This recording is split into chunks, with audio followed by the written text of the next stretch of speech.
Alors souvent les organisations terroristes ont des revendications politiques, comme c'est le cas du Hamas. Comment négocier avec un groupe terroriste? On en discute avec Gershon Baskin, fondateur d'ICRI, Israel Palestine Creative Regional Initiatives, qui a joué un rôle clé dans la négociation entre Israël et le Hamas pour la libération de Gilad Shalit. Bonjour Gershon Baskin. Shalom. Shalom. Bonjour. Y a-t-il des groupes terroristes avec lesquels on négocie et d'autres non? Je crois que la réponse dépend de quoi on négocie. S'il s'agit de sauver des vies, par exemple d'un soldat vivant, alors il est évident qu'il faut négocier même avec le Satan pour ramener le soldat chez lui. Quelle était la plus grande difficulté quand vous avez créé ce canal de négociation avec le Hamas?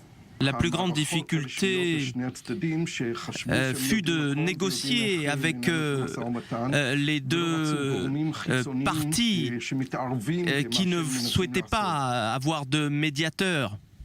Alors à la fin quand même ils devaient s'asseoir ensemble, c'était un intérêt commun. Oui, vous savez, même à la fin, ils ne se sont pas vraiment réunis. Il y avait un médiateur égyptien au Caire. Et pour que cela se produise au Caire, eh bien, cela a nécessité un canal secret de négociation. Pouvez-vous nous parler un petit peu de ce canal secret? Oui, ce canal secret eh bien, a été ouvert le 1er juillet 2006 lorsqu'un membre du Hamas que je connaissais et qui m'a appelé, qui m'a dit « Gershon, il faut absolument faire quelque chose, nous sommes bombardés, nous n'avons pas d'électricité, nous n'avons pas d'eau, faisons quelque chose ». Et alors vous avez compris qu'il n'y avait pas le choix. Il a pris contact depuis le bureau d'Ismaël Haniyeh, le chef du bureau politique du Hamas. Ils m'ont appelé et nous avons discuté plusieurs fois dans la journée. C'est la première fois que j'ai mis en relation en réalité le Hamas avec la famille Shalit.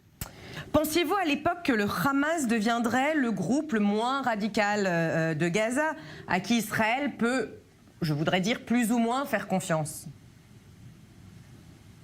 Je pensais à l'époque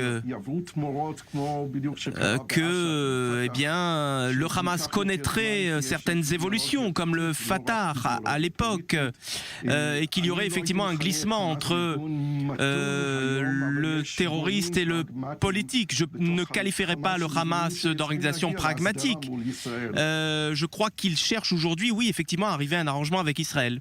Quelle est la leçon la plus importante que vous avez tirée de ces négociations avec le Hamas, et pour Israël, et pour l'autorité palestinienne ou pour les Palestiniens?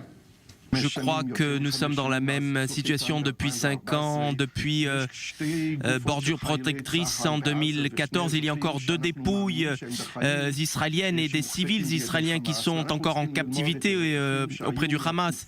Nous devons tirer les enseignements de Gilad Shalit. Cela nous a pris 5 ans pour le ramener à la maison. Il faut arrêter de jouer à ne pas vouloir discuter.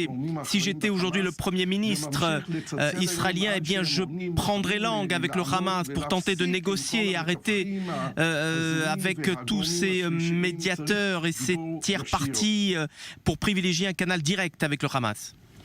Merci Gershon Baskin pour cette